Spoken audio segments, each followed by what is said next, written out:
Fall is the season of gathering that brings us together with warmth and color. So whether it's a birthday, anniversary, or a special event, celebrate your friends and family with a gorgeous bouquet of roses from 1-800-Flowers.com. 1-800-Flowers makes it easy to brighten someone's day with 24 multicolored roses for just $39.99. To get 24 multicolored roses for just $39.99, visit 1-800-Flowers.com/tune-in. That's 1-800-Flowers.com/tune-in.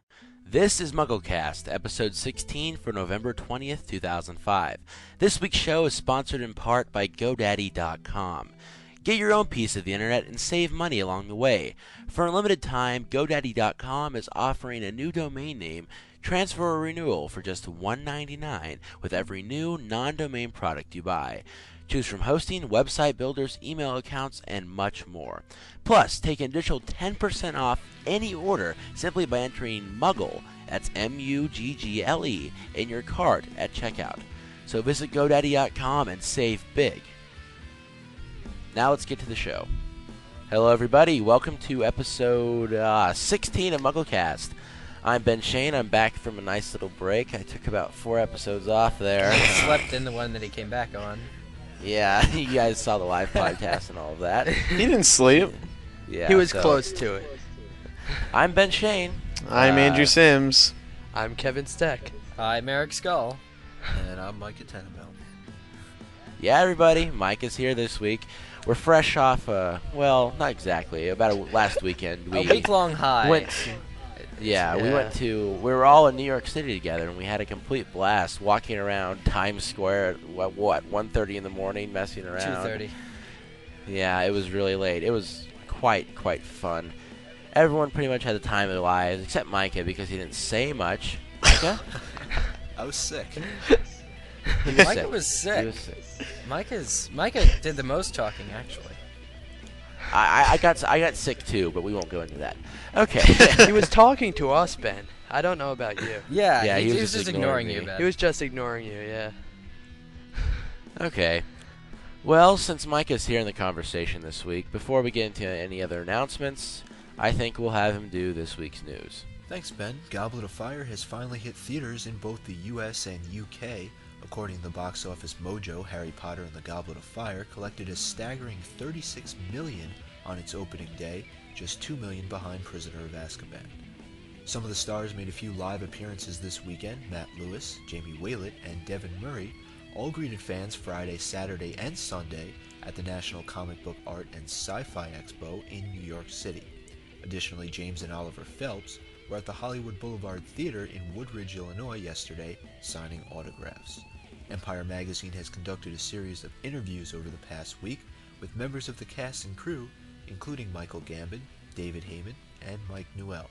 Of course, you can check out tons of pictures, video clips, and other interviews Goblet of Fire related over on MuggleNet's main page. Our New York City podcast at Barnes & Noble in Union Square was a huge success. The New York Post wrote a great article on the event, and you can check out a gallery of close to 200 pictures from last weekend. Transcript and video of the event are coming shortly. Finally, Time Magazine has asked visitors to start voting on who they think should be featured as their Person of the Year, and one person under consideration is J.K. Rowling. The Potter author is up against U2 lead singer Bono, so Andrew's going to have a hard time deciding, Steve Jobs, the Google guys, and Mother Nature herself in relation to Hurricane Katrina. Time's choice will be revealed on December 18th. That's all the news for this November 20th, 2005 edition of MuggleCast. Back to the show.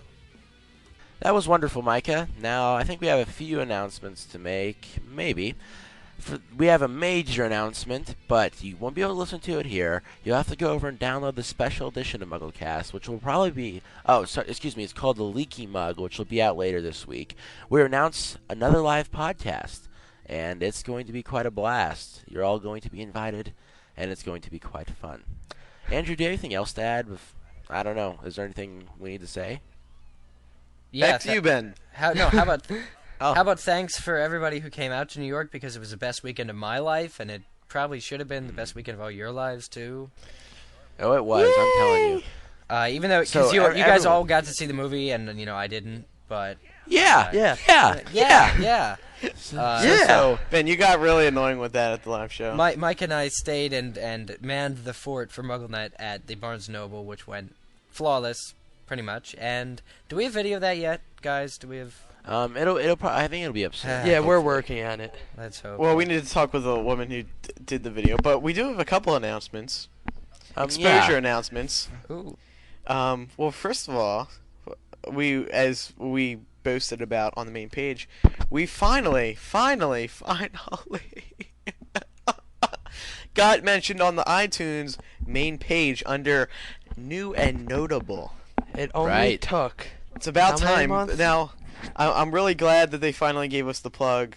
Our server company, Limelight Media Networks, actually helped us get on there. So that's really cool.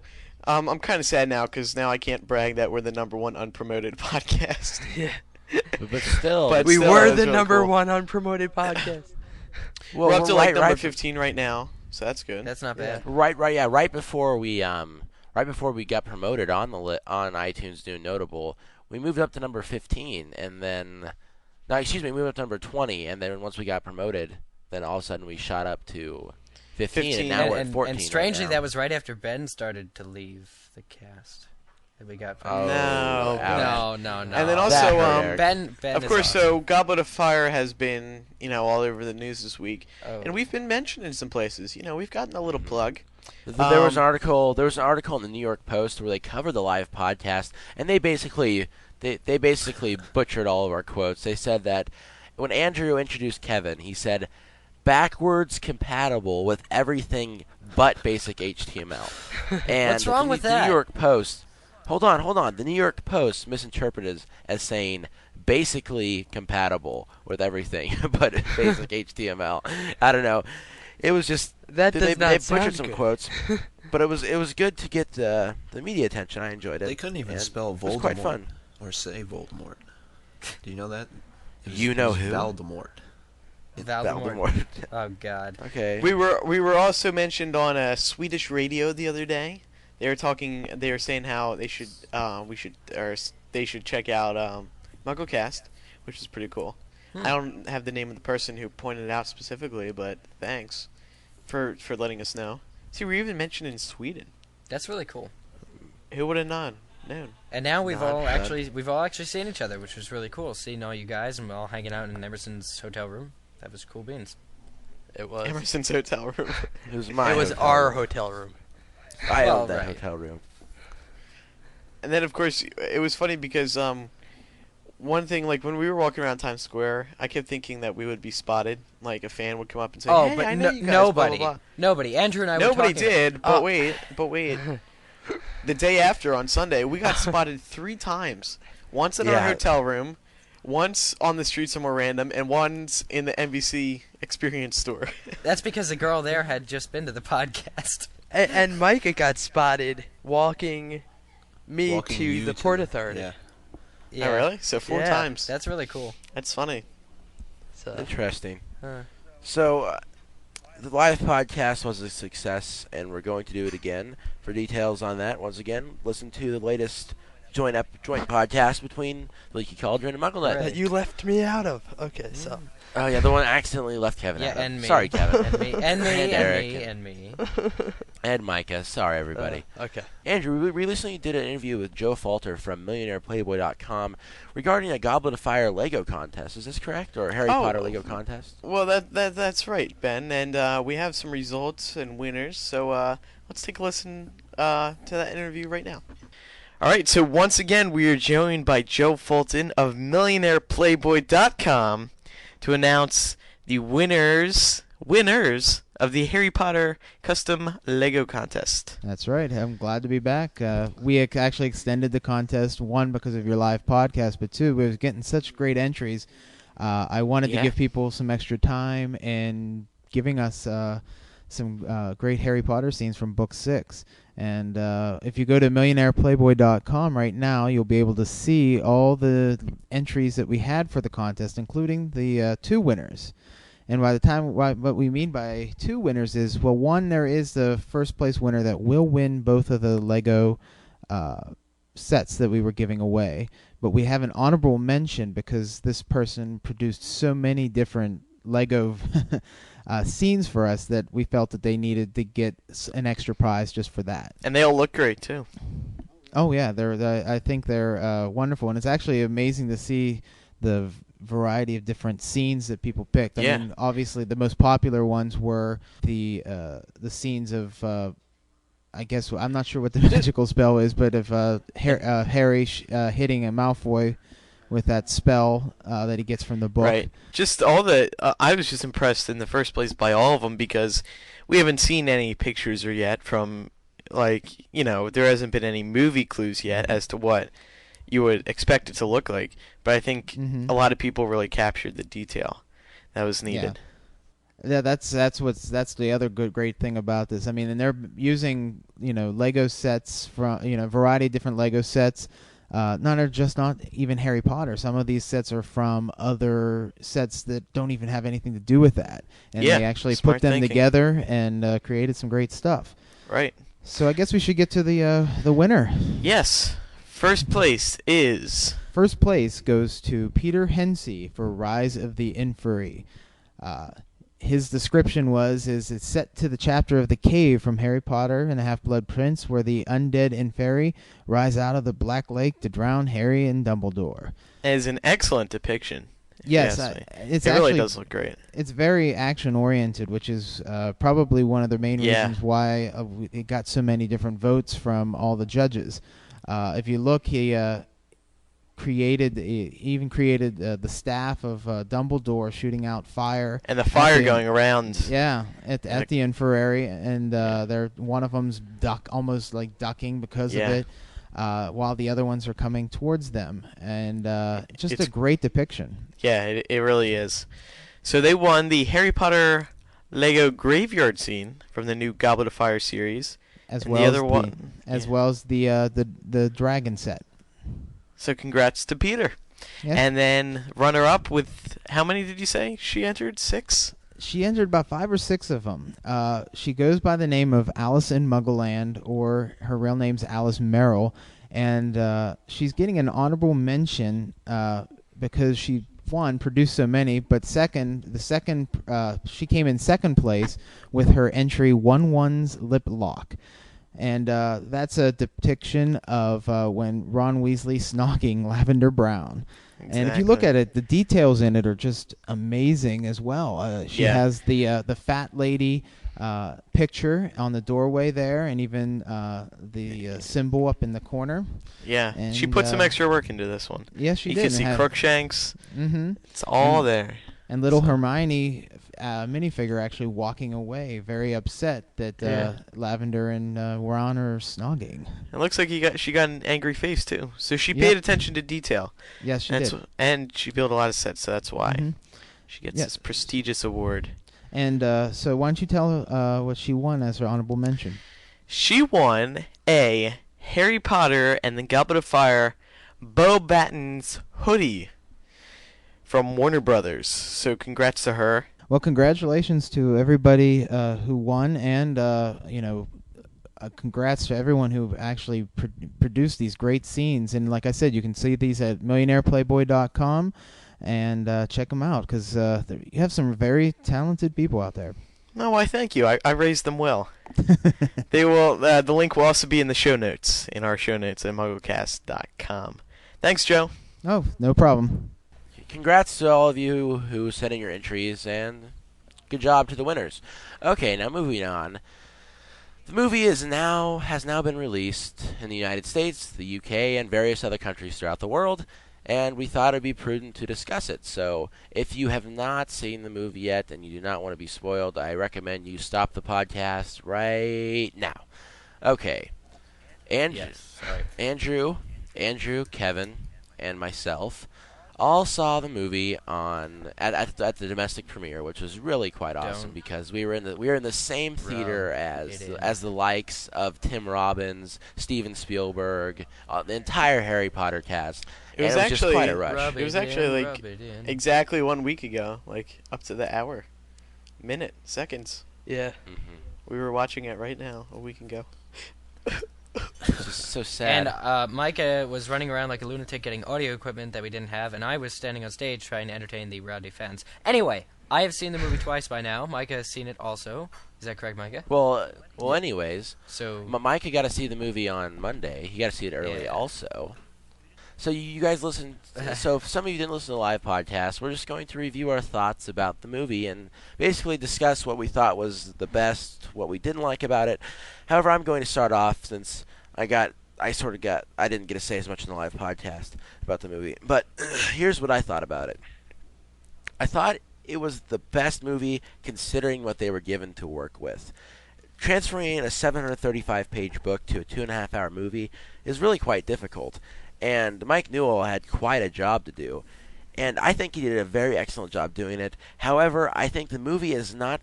people who are not going to like it are going to be people who have never read the books, and also people who basically are Harry Potter purists, and they don't like it when they cut things out. Do you guys agree with me there? Well, I don't think that any of the movies are for Harry Potter purists. Do you? I mean... I see what you're saying, but I'm saying... that a lot of times these people who are overly obsessed with Harry Potter and they think, well, I want absolutely every scene in here, they'll be upset. They want to chuck things at their screen, their popcorn. Ben, I think this was the most generous film to all the purists. I mean, what did they cut out?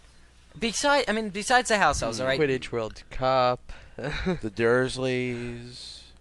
What I'm talking about with Harry Potter purists is the things... They'll get mad when you cut just a tiny scene, yeah. like at the very end of the book where Harry goes and talks to Hagrid about everything's going to change now, and then Hagrid basically tells him that, well, we'll have to cross that bridge till we come to it. Times are going to get rough, and then also Dumbledore calling all the Order of the Phoenix. That was supposed to be cued in for the next. Yeah, book I wanted that in the there. Next movie. I did want that in there. Yeah. But although, I mean, I think we said anyway, it at the live podcast. They hinted at it. What I really had a problem with is that the movie moved incredibly fast. No, it didn't. You never really. It did. Just hear me out here. You never really got an opportunity to soak things in. You never. In Prisoner of Azkaban, there'd be a really dramatic scene or whatever, and then Kieran would take a moment and have a shot of the Whomping Willow killing a bird or something like that. 5 times. But it would just be a great opportunity for you to think about what just happened and then get a nice little shot of the scenery Kieran's artistic point of view. And with Goblet of Fire, Newell sort of got rid of that, and it was just... Harry all of a sudden, Harry gets back from the graveyard. Oh, Moody's going to kill him now. Oh, it just all moved so incredibly fast. There wasn't an opportunity to savor the moment like there was with the previous films. All right. There you go. The only reason we had time to soak things in POA was because Quaron cut so much out that he didn't know what to do with what he had left, so he added a little dramatic moment before the next thing that he decided not to cut out could go into the film. That's my point of view. Goblet of Fire... Oh, that's complete... No way. That's completely bogus. If we look at Prisoner of Azkaban, he may have left out a few parts here and there, but if we look at the comparison to what was cut in Prisoner of Azkaban to what was cut in Goblet of Fire, there's no comparison because the movies are exactly the same length, nearly the same length, and in Goblet of Fire, they basically butchered half the movie. I thought Goblet did the best job of condensing. I really thought it did. I do too. I think overall it was the best movie of the Harry Potter movies. The thing I think, and I'll sum GOF up in one word. The Goblet of Fire movie, summed up in one word, is respect. That's exactly what it is. It's respect. It's attention. Attention to the characters. Goblet of Fire is a character movie. We finally saw the Weasley twins as the Weasley twins. We got to see a ton of Hermione, and not to mention a ton of book smarts Hermione, in addition to a ton of more girly Hermione. We got to see, and it was character driven. It was just a character movie. And it feels like, seeing the movie twice, it really feels that all the plot moments and things were thrown in the background. I mean, even the Voldemort scene does not focus on the fact that, Voldemort's back and the whole world's going to be impacted. It focuses more on Voldemort as a character. But at the same time, I agree with Ben that it was very, very fast. Like everything Right, was and so The condensed beginning. that. Well, even in the middle of the movie, it's not the type of movie you want to get up and go for a bathroom break or anything because you'll Yeah. miss something major. That is There's true. always should you, something anyway? major going on. You shouldn't. Andrew was right. Use Yeah. the bathroom before you see the movie. That's stupid. Right, but what I'm thinking about this movie is that I agree that it probably is the best yet, but what I really like to get the point of view from is a fan who has never read any of the books and see what exactly they thought about People it. have said. Okay, Yeah. well, here's an example that Ben's going to love. My sister. She was talking to her friend about the movie today, and her biggest... Not even she liked how they were missing stuff, but she hasn't read the book in 5 years. So there were some visible differences. Mhm. There were some visible cuts, like Molly Weasley not being in the movie at all. Right. That was Yeah, huge. right. She's popular. Yeah. She's people like seeing her in the movies. She's something Right. light to add to the dark movie. But going back to what Eric was saying for a minute about how this movie was really character driven, well, there was a review published in the Miami Herald about the movie, and it was basically saying how they sort of Hermione basically became, Harry, I'm worried for you. Harry, I don't want you to get hurt. No. And it really lost the subplot, basically what advice she offers and things like that. Yeah. You know, Harry was really having trouble with the summoning charm, and he had to practice to get that down. And in the movie, Akio, firebolt, and it just came flying Yeah. to him. He didn't have to work Moody's at that at just- all. Yeah. And just things like that. I don't know. It really removed Hermione's part of her importance to. She just looks like a mother the now. series. Yeah, I agree. I don't know. It's interesting. I do understand what you're saying, and I do agree with you on certain levels. Now, But, how do you I mean, guys people feel- better get used to it because Yeah, exactly. now we I have mean, book 5. It's going to yeah. be an even bigger book, and we're going to even be seeing even more cuts, and even more people are going to be upset. Exactly. I mean, Yeah. people who have not seen, read the books, are getting lost with this movie, and they are because of the cuts that they had to make about establishing who's saying what to where. I mean, and all that stuff. So it's just, but I think the people who have read the books are generally, I mean, just look at our poll among them, that are very satisfied with how attention driven this movie was, and in certain ways, yes, there was no time to think about it. But my perspective, the first time I saw the movie on Thursday at midnight, I went and I had thought we were about an hour into the movie, and I figured, wow, because we still had to see the Yule Ball, we still had to see the second task, we still had to see the third task, and Voldemort, and the resolution, and Cedric's death, and all that stuff. I knew, and I was thinking of what they still had to show, and I knew it was so big that they wouldn't cut it. So the movie actually seemed to be really long for me, and actually a really good use of 2.5 hours. Okay, the problem that I had with the movie is that it sort of seemed a bit chopped up. I mean, the way the we already segments were discussed it. merged But I thought it together. flowed. I know, but I'm just saying that it all of a sudden, we're at the second task, and then, just zoom, and you said there wasn't room for a bathroom break, but it all depends on how you like things like that. If you're a big fan of action-packed movies, then this is really a movie for you. But if you're a fan of, I don't know, it all depends what kind of movies you like. don't know, if you see a film with choppy animation, I thought Prisoner of Azkaban had more choppy animation. They showed more of the story, but it was choppy animation, and I think To be honest, I hated Prisoner of Azkaban. I think actually Goblet did flows. not like that. I did not like that movie at all. even Yeah, though me too, Kevin. It was weak. even though that you It really have was. guys, even at the beginning of Goblet of Fire, it does. You guys were perfectly on spot in the live podcast when you said 10 minutes in you're at Hogwarts, because that's how it was. I mean that's exactly how it was. Yeah. But I thought it really truly flowed well with them. Yeah, they did cut out the actual match of the cup, but you could follow them. You could follow them into what they were doing, and I thought it was a tremendous. Great way of coming into it when they went from beginning of the match to the Death Eaters, with everybody celebrating, with Fred and George dancing around like lunatics, and then Mr. Weasley coming in and saying, "That's not the Irish."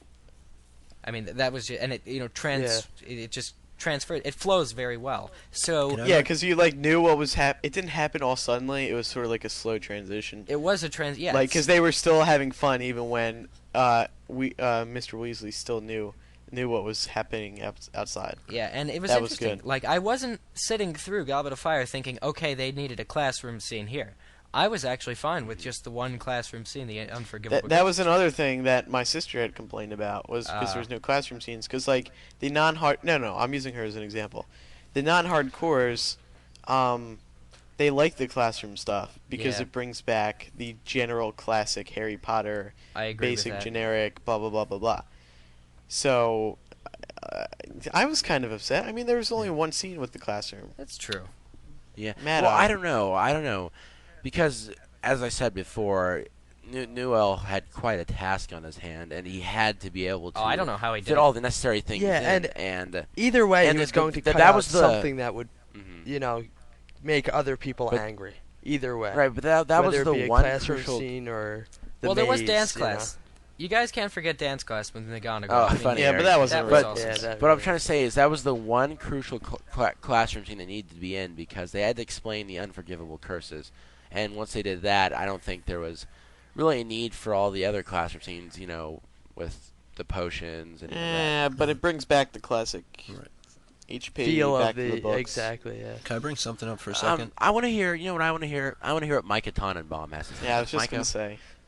Well, I thought that this was the best movie by far. Like Kevin said, I didn't like Prisoner of Azkaban very much, but there was something, I want to know what you guys thought, that was kind of left out in this movie, and we only had one correspondence with Sirius, and the relationship with Sirius has not been built very well throughout these movies. When he kicks the can in the next movie, are we going to really see like a close relationship here? Eric, This is what do the you most think? important thing. Thank you, Ben. This is the most important thing they have to do with movie 5.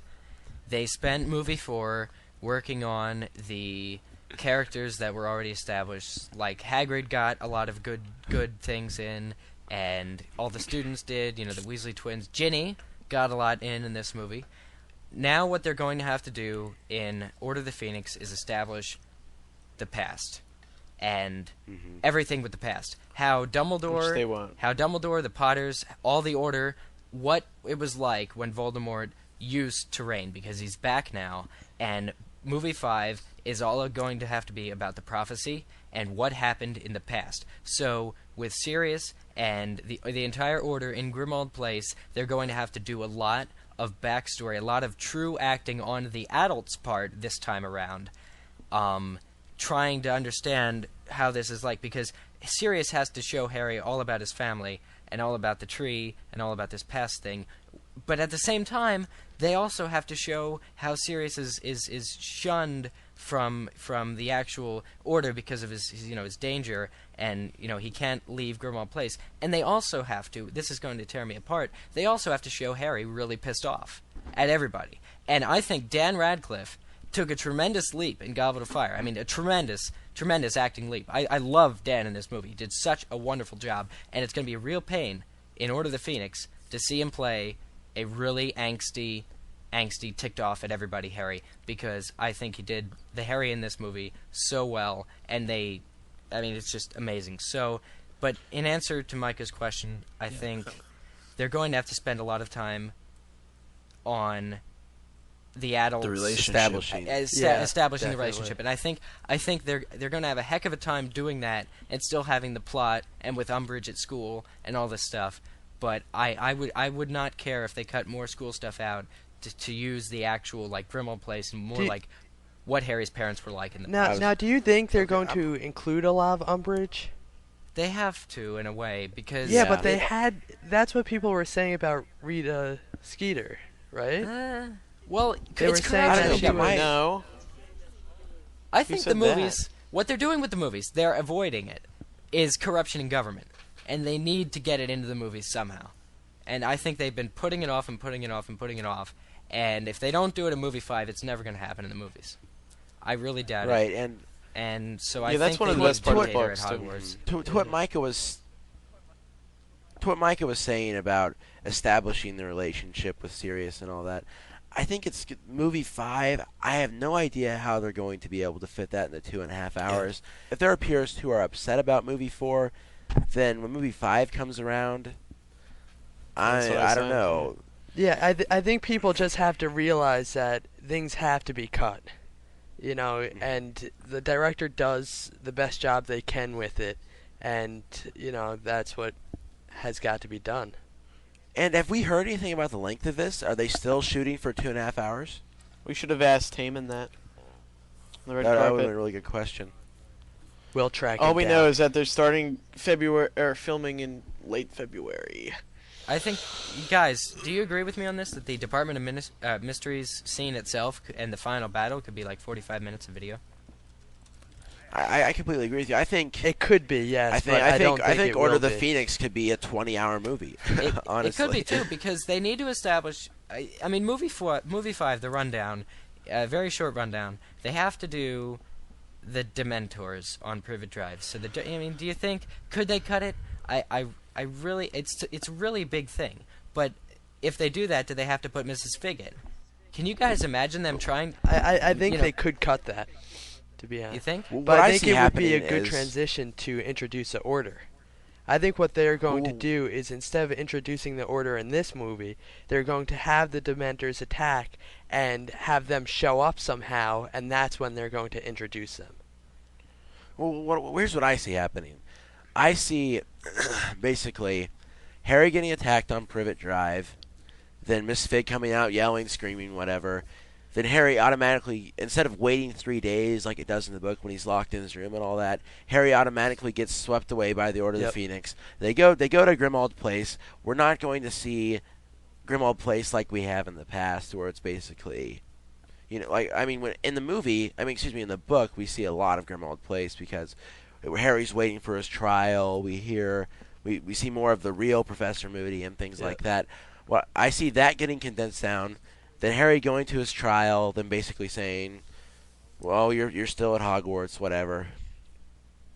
Hogwarts is going to get, I don't know, that's probably going to be the most condensed part because the Department of Mystery stuff is probably the most crucial. Because it's all about the prophecy. Parts of the movie. Yeah. And that sets up the rest of the series. So you know what else they can't have cut to it. do? They have to show Brendan Gleeson as Moody. They have to actually Moody has to act a completely different character. So either they'll show him able to do that, or they won't show much of Moody in 5. But it's going to be confusing for the people who just watch the movies. If they don't establish Moody as a different character, there'll be people who still think he's a bad guy. Do you guys I think that that was pretty well no, established no, at the end of the 4th movie. That It he's not a was, bad yeah. guy. I think that was pretty well established. Well, yeah, and of course they'll have to, when Harry, there's the line in the book where Harry says, "Professor Moody?" And then Moody responds, "Well, I didn't get around to, I don't know if you can call me professor, because I didn't get around to much teaching last year, because..." But you know what I'd really like to see? I would like to see David Thewlis and, Brendan Gleeson and everybody in Privet Drive with the Dursleys. I just want to see that happening. I don't know. David Yates, the director of Order of the Phoenix, is going to have quite a job on his hands, even more than Newell did. And also, we have a new screenwriter, too. What? It's no longer Steve Kloves. Steve Kloves? No. We don't have It's Michael Goldenberg. Michael Goldenberg is the new screenwriter. So it looks, I don't know, this new movie is going, Order of the Phoenix is going to be something unique. Yeah, something different because... Well, the problem with David Yates is he hasn't done any movies. Well, he has, but... He's done TV kind of movies. His main... Right. He's done a lot of TV movies. It's going to be interesting to follow. He's a But Brit, then again, so... How are they... J.K. Rowling, isn't it the case that J.K. Rowling has to approve the script? I'm pretty sure they run everything by her. That's so what at the very us. minimum. I'm sure... Because what... I'm sure JKR is not going to let them completely destroy Well, it's not that. It's that. I What don't if they know. include? What if they exclude something that is vital to the book 7 plot, Right. and we don't realize it yet? So Like she you just has said to look before. over it, because what happens when they get to the movie? Well, they've already 7, screwed that up, and- so... And then again, they didn't... She remarked the other day that she hadn't seen movie 4 yet. Oh, she's seen it now. She's seen it now, but I mean, if she hadn't seen any... but she Right, read the but script.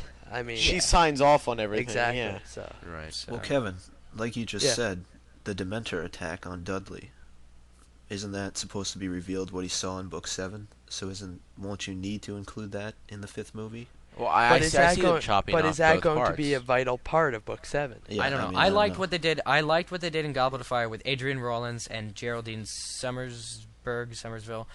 Lillian James in Goblet of Fire. We saw them and we heard them. I liked that. I thought that was incredible. And I'd like to see the Pensieve scene with them in the past and the Marauders in the past, because that's one of the things that was cut out of Prisoner of Azkaban is the Marauders in the past. Will it ever make it in the movies? I don't know.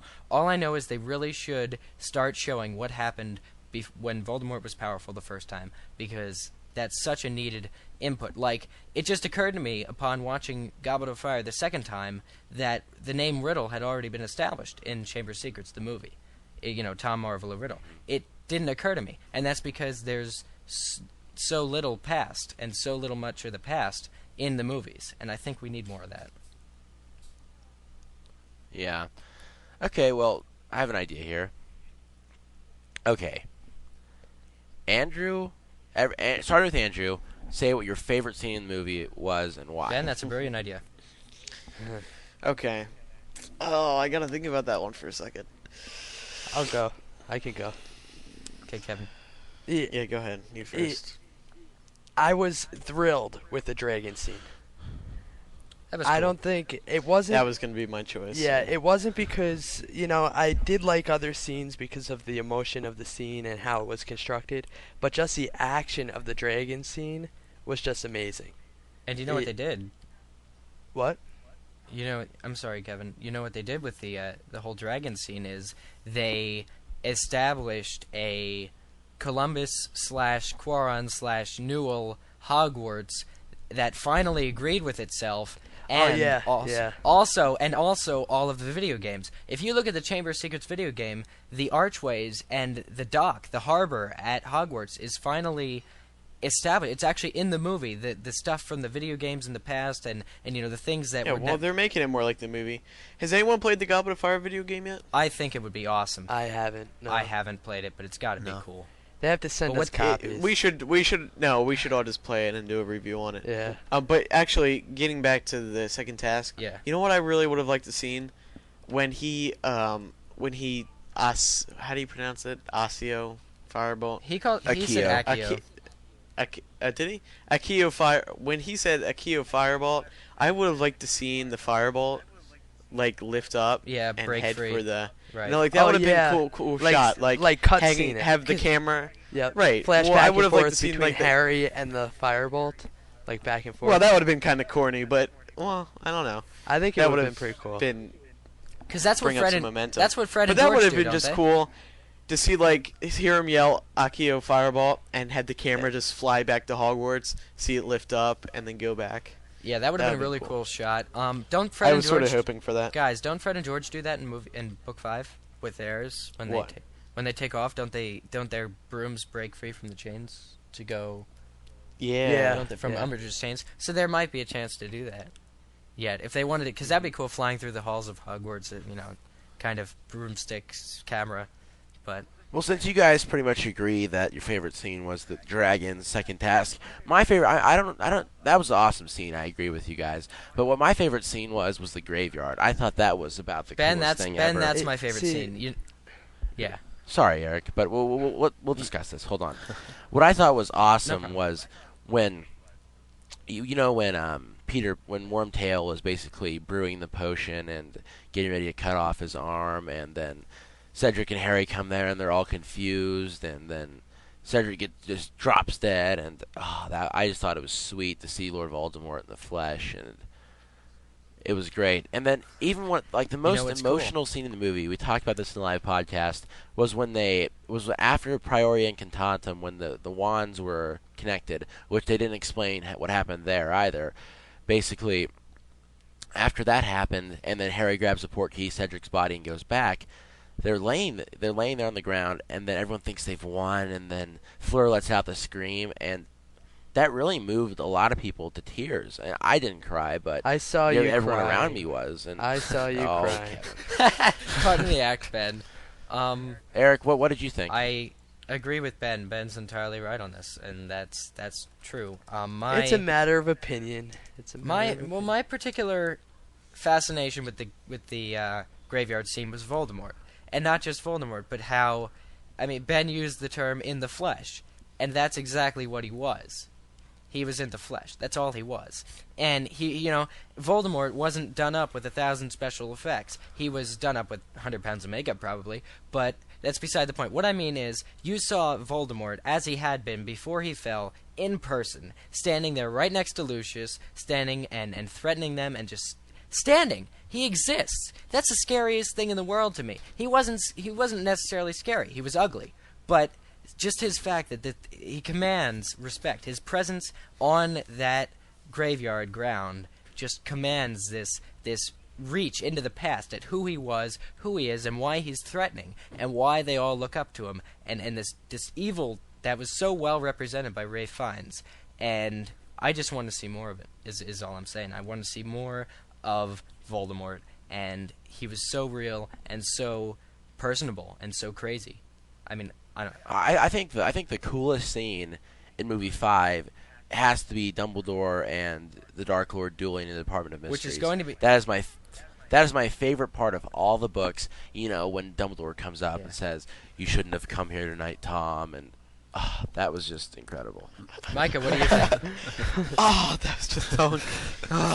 Micah, what do you think? I'm a sap, guys. What do you think? Yeah, Micah, what's your favorite scene? I talked about this with Andrew, and definitely the best scene was Flitwick crowd surfing during the ball. Was that Flitwick though? Yeah. It is that because Quaron changed him, and I never understood if that's Flitwick or not because they never really. It kind of sounds like him when Hagrid stabs his fork through him, but I mean, what about movie 1? Wasn't Flitwick a guy with a white beard and stuff? Yeah, so I never understood. Like I saw the guy there. Yeah, I looked. They made him more classy.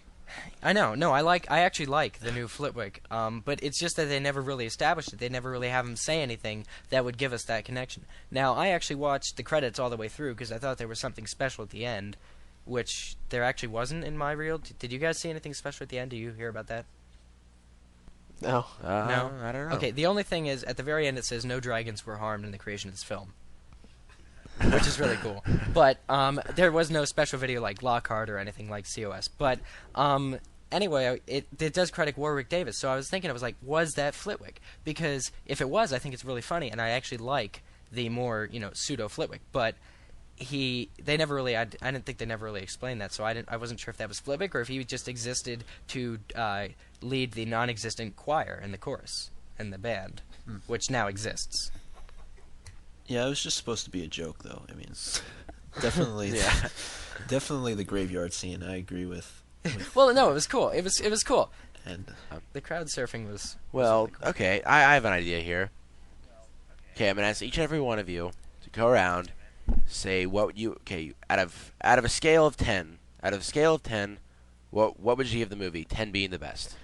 Eric, you first. I'm gonna have to go with 13. 13. 13. I have to go with 13, Ben. Wait, you have to specify as a Harry Potter movie or as a movie in general. A good point. Okay, as a movie in general, I'll take it down to. I don't know. I'd still up an 8.5, 9 because I would give is, it an 8 as a movie. Yeah. As just as a movie because it's the biggest budget film, but yet.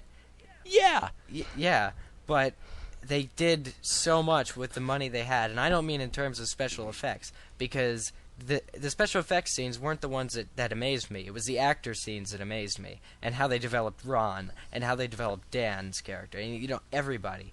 The character. And there were some incredible actors in this movie. Brendan Gleeson did a phenomenal job. He did, which is Mad-Eye Moody was hilarious. And I thought that was incredible. I have to see him as regular Moody. I just have to see how he does it because he's so great at being the kind of demented Moody who sticks his tongue out at McGonagall after the ferret scene. I mean, that was just funny. Right, Andrew, what do you think? On a scale of 1 to 10, I would say a 9. Because and I know this really isn't Warner Brothers' fault, but just because it wasn't all there. It was still the best movie. That's true. The other ones I would give like a 1 and a 2. I'm just kidding, not that low. Micah, what would you give it? Yep. 9. I think, well, what you said before, taking a 735-page book and putting it into 2.5 hours was definitely a job well done, and I didn't like Prisoner of Azkaban either. So, this, in my opinion, was the best movie by far. Oh, can I do something? Okay, well, I need to give my rating first Okay, here. cool. I think that when you compare it to the other Harry Potter movies, it's it's better than Prisoner of Azkaban, and it's certainly better than the first two. So I'd give it an 8, an 8 in terms of Harry Potter movies, and just as a movie in general, probably about the same. I think it was headed in the right direction. There, of course, could have been some things they need to work on with it, but there's only so much time you have to do things. I have a question. Is Columbus to blame for the first two movies not being as good? I happen to. I love the first two movies. Here's what I feel about the first two movies. I thought the first two movies were really good. They were probably the truest. They probably extremely true to the book. And the first two movies are actually what got me into the Harry Potter series Thank to you, begin Ben. with. Ben, I'm flying down to your house, and I'm just. It really makes me angry. The thing is, I think that does. he had a huge task on his hands. I mean, look at it. He had to set up. He was the one who set up the movie. All the movies after it have him to thank for setting it up for them. So although they may not be the best movies, they were the best movies for setting up the series so other directors could take it and do their own thing with it. It really makes me angry when people say that the first two movies absolutely sucked, because it's not true. It's not true at all. Because the first two movies, they were very true to the books, and they're what brought a lot of fans to actually read the series. So I don't understand how people can say they were so terrible. In comparison to the last two movies, they were not that great. Yeah, But it's not that Chris Columbus disregarded the plot so that he could establish the series. It's not like that at all. He both established and went with it. Exactly. He Remember knew the that age what of he the was actors he's what he working was with, making, I he think had that to plays set a up. large role Guys, in it. that's why I can't read the first book. Yeah, that's I true. mean, the first book, it's a book about an 11-year-old. And it's not childish. It's just an adult book about an 11-year-old. I think that the age of the actors did also play a role in it as well. I mean, they were inexperienced actors, Right. actors and actresses, I should say. And, of course the movie isn't going to be the best because you have a brand new actor who's never acted before. I mean, they got lessons, but what? Hey you guys, can't speaking of, Katie Leung and Floor and all the champions and everybody, they did good jobs. They did. And especially, I think, especially when Rita Skeeter went up to the four champions and she was taunting Floor and, taunting Victor. And when Victor in the tent said that this is for champions and friends only, I mean, that was a great line on his part. And they really, his only line. I thought that was so cheesy. I thought so. No. And I think it seemed to me like it was a line they made so he actually had a line in the movie. Exactly. Ben, you were here when I said that to that girl. That's exactly what I said. It sounds like oh, here, let's write something real quick for Crumb so that it doesn't sound so he says at least one thing. Well, it does so show corny. that they It really know. was. I think he didn't say more shows- lines. Yeah, it shows that people are aware, though, of the media and how bad they are, and that you want the champions of each school to be aware of how the media can misconstrue what they say. And the other thing about this movie, which I loved, is how they finally... Harry seems... They emphasize his age. They didn't ignore the fact that he was getting older. In fact, they went all out saying that he was 14. And, Harry corrects Rita Skeeter 3-4 times saying 14 for his age. And she writes him in as 12. And if you notice, all the champions... are taller than Harry. And the Weasley twins are freaking huge. They're giants. So Harry looks small. And if you look at the Goblet... Well, that's natural, though. That's not... It might be natural, It's by but chance. I thought it was also emphasized. They actually also made a point to make it seem like he was as young as he's supposed to be, which was 14, because there was the lines, and then there was just in general, Harry looks smaller in this movie compared to everybody else. Maybe he's just up against tall people. That could be it. But I really felt that Harry was 14 watching this. I just really felt that he was 14, and I thought that was a good job because it's not like the other movies where you kind of wonder what his age really is and what he's supposed to be playing. I thought this one they made it. I don't know if I felt he was 14 because I don't know, just it seems so awkward because his voice is so deep and I don't know. Some 14-year-olds, it isn't deep though. It's not as deep as yours, Ben. That's oftentimes when an adolescent boy, when his voice changes when he's 14. 13, 14 in that range, and I don't know. Harry's voice started changing in the movies. Dan Aykroyd's voice started changing at the end of Sorcerer's Stone. So, well, Ben, do you also want to complain about his abs then for the bathroom scene? That most 14-year-old boys don't have abs. No, that's not true. It depends on. I don't know why you're checking out Dan Aykroyd's abs. I wasn't. That's messed up. I wasn't checking out his abs. All I'm saying is he had abs, and if you want to complain that he's not really 14, then you might as well go the whole mile. What about Moaning Myrtle? I like that. What about Moaning Myrtle? He's trying to change the subject right now. Okay, fine. I'm leaving. We guys, called I have him to go. out, guys. and he can't explain it. Now that we've cleared up that Eric has a little crush on Dan, what did you guys think of Michael Gambon as Dumbledore in this movie? I thought he I was have to angry. apologize too. Yeah, we already had this. Yeah. We've had this talk a million times, but I really liked them. Yeah, I still do. I still stand by what I say. I started that whole argument last time. What was it, the Halloween episode, when I said that I didn't like Gambon, but I thought he did a much better job in this movie, although that interview he gave in Empire has gotten a lot of people hot because he seems like he knows absolutely nothing about the series. So what, though? Yeah. Well, I guess it does matter. I don't know if he was being sarcastic or what the deal was. I doubt it. Yeah, but I mean, did you? In the premiere, before they started the movie, they had that woman going around with the scenic games. She had no clue what she was talking about. Yeah, what was that woman doing? Wait, she was. What do you mean? During the while you and Emerson were still on the red carpet. Yeah. Kevin and I were already in the theater sitting there, and this woman was going around with Harry Potter Seen It games, and she'd ask someone a question. Yeah. And if you got it right, she was giving everyone the answer to begin with, and she had no clue what she was talking about. She knew nothing about Harry Potter. You could tell she knew absolutely nothing. So it's not uncommon for the people who are playing in the movie or involved in the movie not to know about the books themselves. And sometimes it's better because it makes it so they don't, skew the director's vision based on their own opinion of the character. Didn't Matt Lewis talk about how he looked into Order of the Phoenix for his role in Goblet of Fire? He said that at the live podcast. Yeah. So, I think it is a good idea to know a little bit about your character. No, you have to. But Gambon just came across as such a... I don't know. The comments about his interview, there was like 400 of them. It was not good. People were asking for other people or another actor to take on the role. Oh, please. Yeah, I know. I still like him.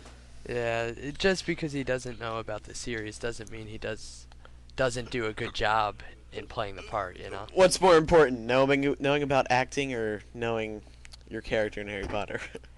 Actually, that's a good question. Yeah. Well, so long as I think it's knowing about acting. So long as he portrays the character correctly, it really doesn't matter if he knows about him or not.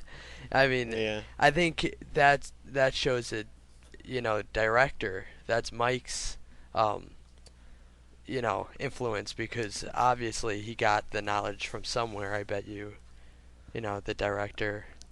I just think he needs a Valium every once in a while. He got a little too crazy in the trophy room. Yeah, I think so too.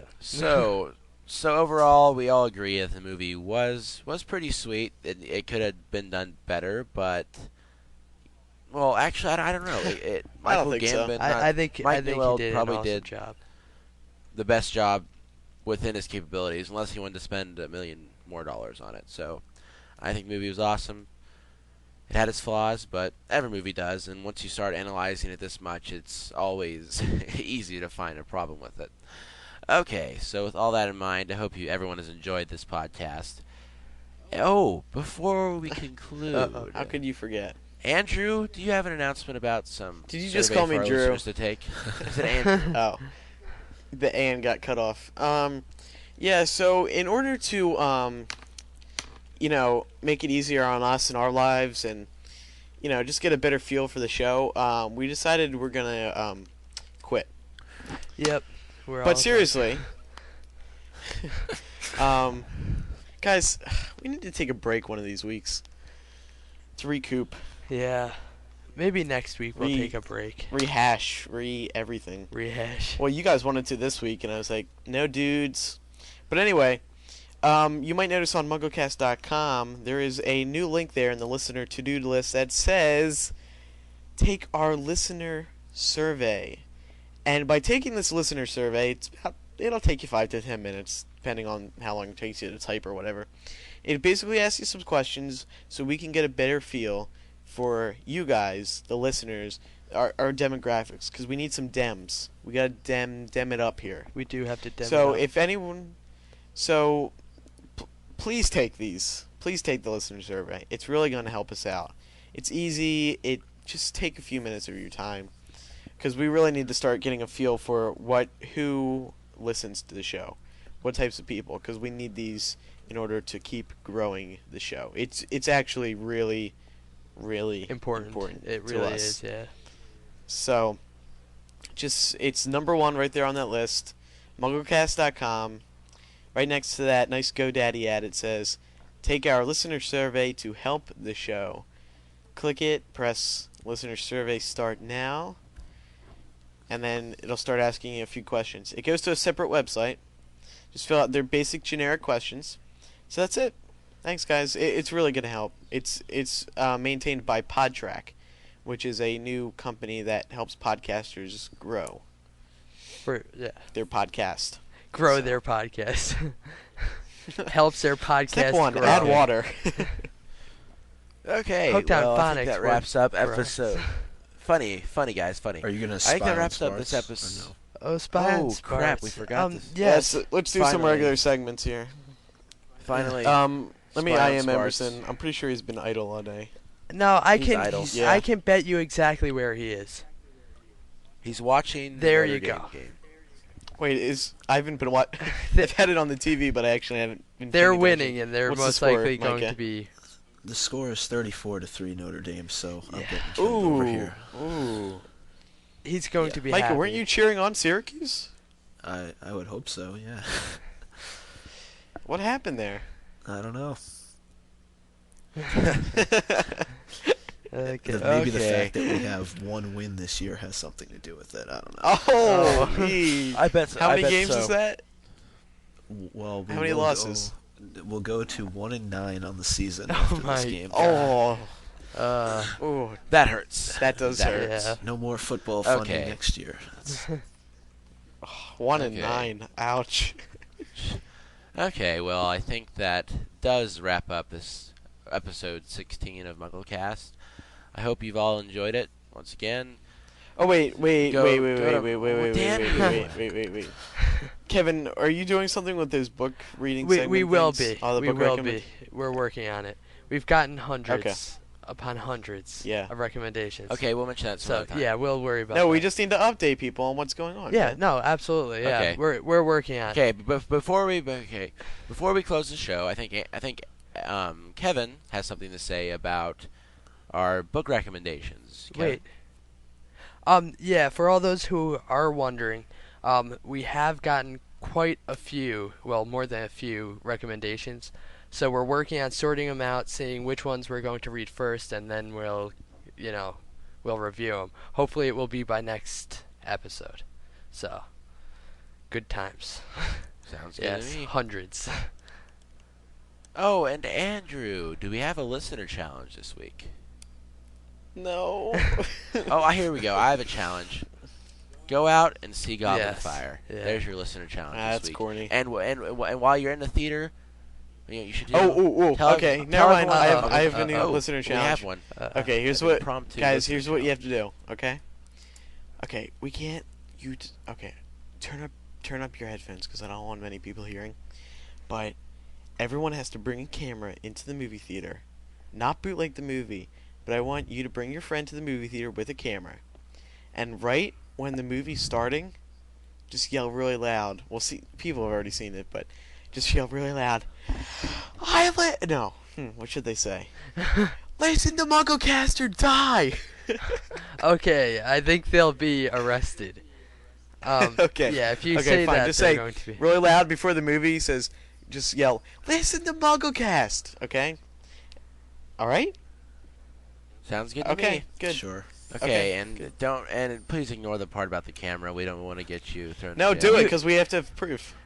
You're not gonna get How thrown in to jail. have proof? Guys, don't worry about it. No. Here's a better idea. Sneak I'm it in. I'm modifying Andrew's listener challenge. I want you to take a video of you outside the theater, yelling, "I listen to MuggleCast." There. And then take your camera inside. No. They're not gonna get arrested. The worst thing that Yeah, could happen is you can get kicked out. Please, you won't get caught. Okay. Guys, I'll get you a lawyer if you get thrown in court or something. Okay, so I think that finally wraps up episode 16 of MuggleCast. Everybody, hope it's been fun. I sure have had fun. We've had a nice insight about the movie. Next week, we would like to answer some questions that you have about the movie, so please send those to voice@staff.mugglenet.com. For other ways to contact us, please visit MuggleCast.com or MuggleNet.com/MuggleCast, and you'll see a link that says Contact Us, and that's pretty much it. And also, we want to hear what you guys thought about the movie, just not besides questions. Comments. Like, yeah. send us little comments. Keep them under, I'd say, a minute, and we'll stick them in at the end of the show. Send those to voice@staff.mugglenet.com too. Thanks Record a your lot. voice. It has to be a voice recording. Okay. Well, thanks to everybody for listening to us once again. Hope this has been enjoyable, and we'll see you all next week. I'm Ben Shane. I'm Andrew Sims. I'm Kevin Steck. Good. Bye. I'm Eric Skull. See everybody. And I'm Micah Tannenbaum. So everybody, we'll see you all next Goodbye. week. Or will we? Good night, everybody. CareerBuilder is made for people who have that thing. You know, those superpowers that make you good at your job, the skills you bring to work. And CareerBuilder knows those skills make you right for other jobs too. Higher paying jobs with benefits. Jobs you never thought of trying. Are you a people person? Work from home as a customer service rep? Are you organized and like driving? Become a delivery driver. You have the skills it takes, and CareerBuilder.com has the jobs to get you hired fast. Visit CareerBuilder.com.